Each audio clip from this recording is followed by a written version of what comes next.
on what I refer to as compressing the springs when we're coming from, you know, a high volume where we're on the throttle, but we want to slow things down so we can engage.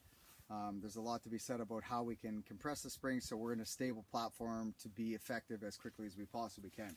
So what we got here is a cone for the start point to represent, and then a cone in the distance to represent when it's time to slow things down.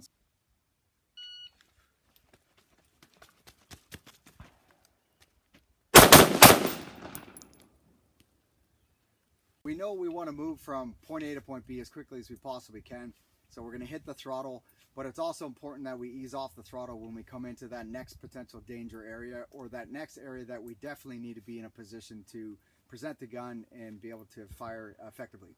You know, when and where we're on the throttle, when we're going to ease off the throttle so we can compress the springs in the legs, be in a state of balance where our center of gravity, which is our hips, is evenly distributed beneath the base, which is our left and right foot. All right, so we're trying real hard not to have the base or the center of gravity be out of line as we're speeding up or slowing down.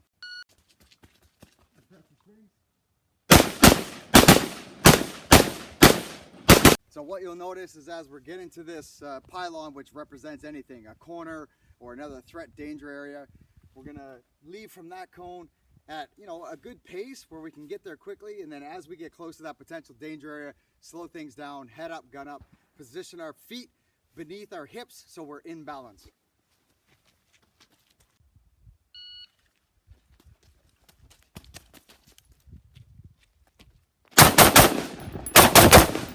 One more time, what you'll see is I'll take off, compress the springs a little bit at this cone, and then as we drive that corner or that threat area, head is up, gun is up, and then we'll take some shots at the target that's right beside the camera.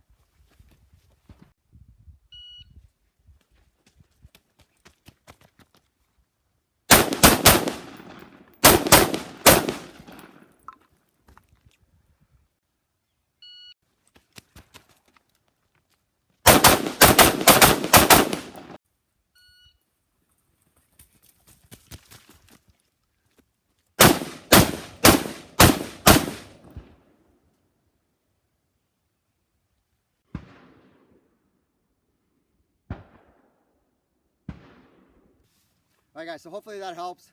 Really, it's about compressing the springs. Like, you know, from somebody that maybe has an athletic background, it might be intuitive, it might make sense, but for those who maybe not, and they're wondering why it's taken so long to get an adequate sight picture, or it's taken so long to prep the trigger to really engage on something that needs our attention, a lot of it can be solidified with good footwork and having a good structure to be able to engage. So the combat ready stance, for example, you're upright, you're alert, and you're in balance, which is the key component. So always being in balance. Anytime the hip structure is outside of the base, where our balance is compromised. All right, so we want to have evenly distributed weight between both feet, and our hips are level in terms of over top of the base. All right, so when we have the gun upright and our body firearm position is in a position to make an engagement, and we're reading the threat, shoot, no shoot, we want to make sure that our balance is in a position that we can take that effective shot if we're required. All right guys, hopefully this helps. It's Randy with Direct Action Combat Performance. Shoot straight, shoot safe, stay in the fight.